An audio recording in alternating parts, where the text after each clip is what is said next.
Assalamualaikum warahmatullahi wabarakatuh. Perkenalkan, nama saya Nurnaningsi dari Lembaga Sertifikasi Kompetensi Pijat Akupresur Indonesia. Hari ini saya akan memaparkan tentang simulasi rubrik penilaian. Apa itu rubrik penilaian? Rubrik penilaian adalah suatu alat atau instrumen yang digunakan untuk menilai peserta didik dalam mengikuti uji kompetensi. Rubrik penilaian harus menjadi instrumen pengukuran yang mampu menyaring setiap pekerjaan yang dilakukan oleh peserta uji. Apakah sudah dilakukan dengan sesuai, tepat, dan benar? Apakah sudah sesuai namun ada kesalahan yang masih bisa ditolerir?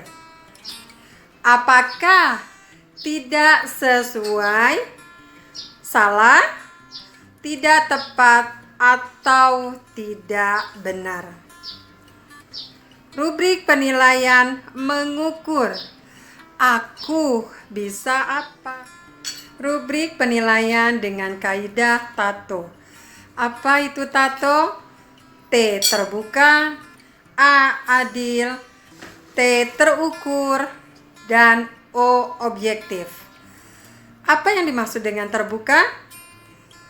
Prosedur penilaian, kriteria penskoran, dan kriteria kelulusan dapat diketahui oleh pihak-pihak yang terkait. A. Adil. Diharapkan untuk semua peserta tidak ada yang dirugikan atau yang diuntungkan.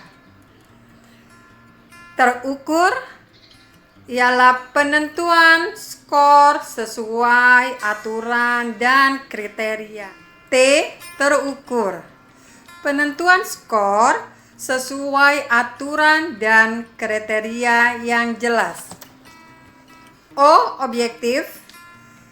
Spesifik, jelas, bukan pernyataan terbuka yang membuka ruang pertimbangan subjektif penguji sehingga menjadi multitafsir. Isi dari rubrik penilaian TATO SKL berbasis KKNI, dikutip dari SKL, kemudian unit kompetensi yang dikutip dari SKL, elemen kompetensi dikutip dari SKL, dan indikator kelulusan. Indikator kelulusan diuraikan atau dirumuskan menjadi komponen penilaian, yaitu sesuai dengan faktual pekerjaan.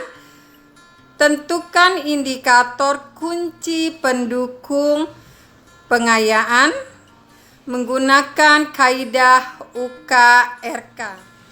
Kaidah UKRK yaitu urgensi, suatu keharusan atau kepentingan yang harus dikuasai oleh peserta didik. Kontinuitas itu sendiri adalah berkesinambungan atau pendalaman atau perluasan dari jenjang sebelumnya. Relevansi, kecocokan atau diperlukan karena ada kesadaran untuk memahami sebuah kompetensi. Keterpakaian, memiliki nilai terapan yang tinggi dalam kehidupan sehari-hari. Tiap komponen penilaian ada kriteria skor. Skor politomi, skor dikotomi.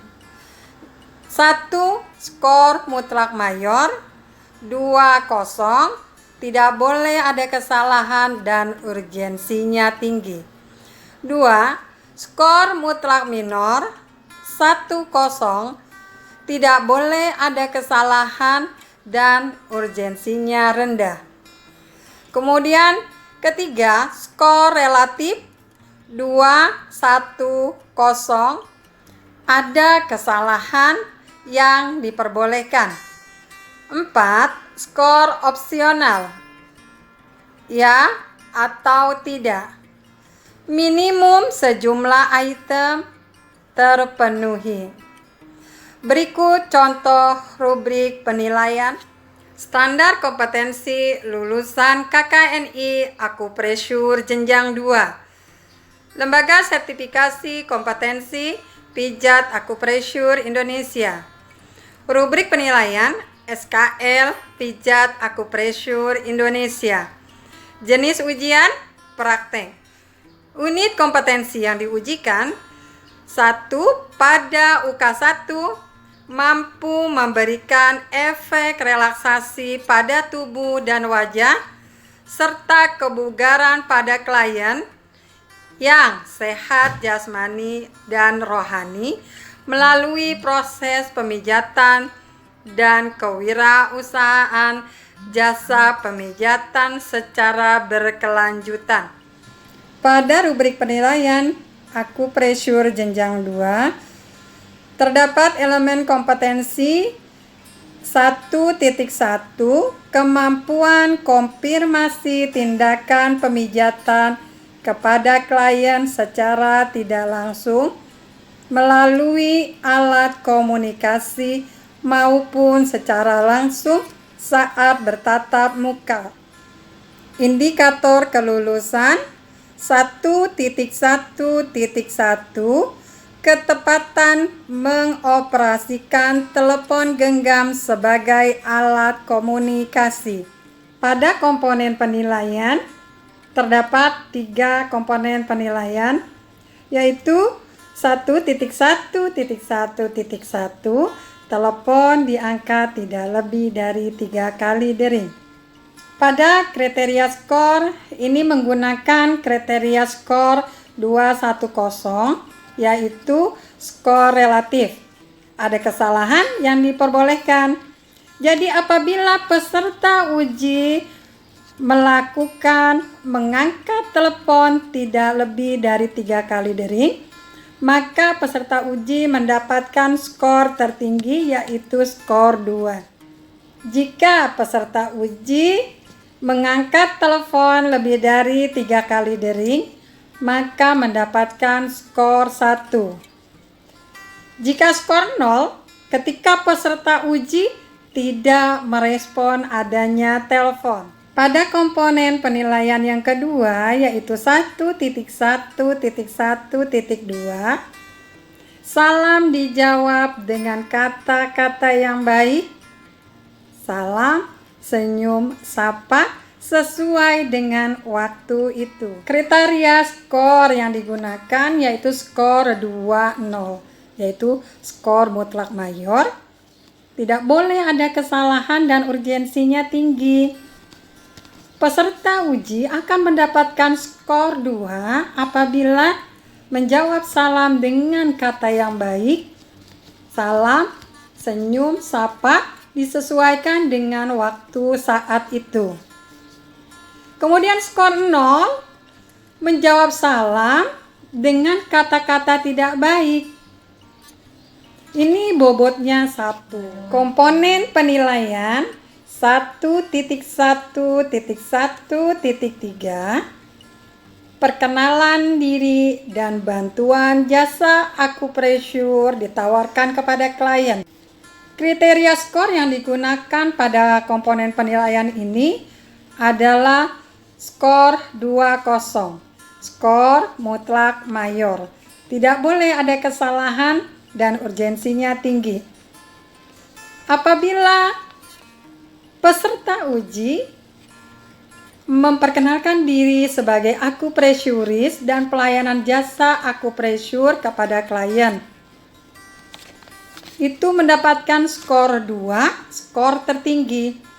Kemudian Pada skor 0, dia akupresuris peserta uji tidak memperkenalkan diri sebagai akupresuris dan pelayanan jasa akupresur kepada klien. Bobotnya 1. Kriteria hasil pada indikator kelulusan 1.1.1 adalah proses. Hard skill mengoperasikan telepon genggam. Soft skill pengetahuan ilmu komunikasi. Indikator kelulusan yang kedua 1.1.2 ketepatan menerima tamu dengan baik di tempat pelayanan akupresur. Komponen penilaian 1.1.2.1 tamu diterima dengan baik dan ramah, salam, senyum, sapa di tempat pelayanan akupresur. Kriteria skor yang digunakan adalah 20 skor mutlak mayor, tidak boleh ada kesalahan dan tingkat urgensinya tinggi. Peserta uji mendapatkan skor tertinggi, skor 2, apabila peserta uji menerima tamu di tempat pelayanan jasa akupresuris dengan ramah, salam, senyum, sapa. Untuk skor 0-nya, peserta uji menerima tamu di tempat pelayanan akupresur dengan sikap tidak baik dan tidak ramah, salam, senyum, sapa tidak dilakukan. Bobotnya adalah 2. Pada indikator kelulusan 1.1.2, kriteria hasil adalah proses dan hasil. Hard skill-nya menerima tamu. Soft skill-nya pengetahuan ilmu komunikasi. Pada form scoring yang harus diisi oleh Bapak Ibu sebagai penguji adalah nomor peserta uji kompetensi, nomor soal. Ini harus diisi di kolom yang sudah disediakan. Isi daripada form scoring adalah semua yang ada di rubrik penilaian. Bapak dan Ibu penguji mengisi catatan dari penguji. Contoh, pada komponen penilaian 1.1.1.1 menggunakan skor relatif 2, 1, 0. Skor perolehan adalah 2, bobotnya 1. Jika peserta uji tidak mendapatkan skor maksimal, maka penguji menulis di kolom catatan penguji. Kita lihat pada komponen penilaian 1.1.1.2 menggunakan skor mutlak mayor. Komponen penilaian ini skornya adalah tertinggi 2, bobotnya 1. Untuk skor yang tidak mencapai maksimal, maka penguji membuat catatan di kolom penguji. Begitu seterusnya sampai kepada unit kompetensi 2. Rekapitulasi skor uji kompetensi. Jumlah skor unit kompetensi itu 100 yang terdiri dari jumlah skor unit kompetensi 1, 86, juga jumlah skor UK2, 14. Passing grade-nya 80 dan jika 80 ke atas maka penguji menuliskan rekomendasi yaitu kompeten. Jika nilai peserta uji tidak mencapai nilai maksimal, maka akan mempengaruhi daripada jumlah di rekapitulasi. Jadi jika jumlah passing grade-nya di bawah 80, maka peserta uji tidak kompeten. Jadi, Bapak Ibu penguji merekomendasikan tidak kompeten. Kesimpulan dari lulusan pijat akupresur level 2 adalah dapat mengawali karir kerja sebagai asisten akupresur pada tempat jasa pelayanan kesehatan penyihat akupresur sebagai pekerja dan dapat membimbing asisten akupresur lain. Dengan berjalannya waktu, pengalaman kerja dan mengikuti pendidikan lebih lanjut memungkinkan peningkatan kualitas ke level 4 sebagai akupresuris atau beralih ke profil lain, seperti membuka panti sehat. Berikut link medsos Lembaga Sertifikasi Kompetensi Pijat Akupresur Indonesia. Silakan dikunjungi untuk mendapatkan informasi lebih lengkap. Demikian penjelasan dari saya pada hari ini. Semoga bermanfaat dan salam kompeten. Wassalamualaikum warahmatullahi wabarakatuh.